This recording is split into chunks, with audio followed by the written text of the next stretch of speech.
So famously and interestingly, when Marx talks about alienation and alienated labor, he makes this distinction.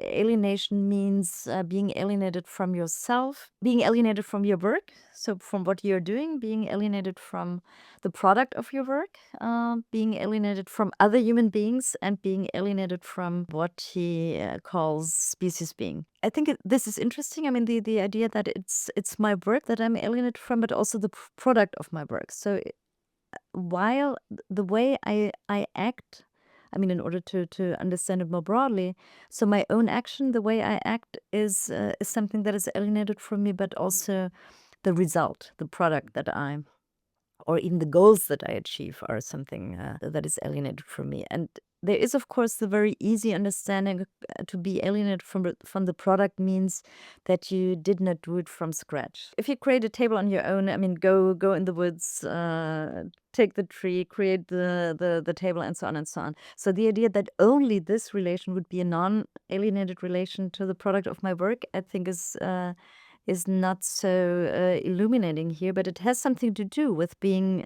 in control of what is produced, what happens with the product, with a certain kind of transparency, even if you produce under the conditions of a division of labor, to be in a meaningful relation to the others that are part of this process is something that reduces alienation and so on. So it is interesting to refer to those Marxian distinctions. Once again, it's the third dimension of alienation here, to be alienated from your fellow workers, which again can be broadened, being alienated from also from your fellow citizens or from your fellow, I mean, people that you are or should be in a certain kind of solidaristic relation with, and you are not.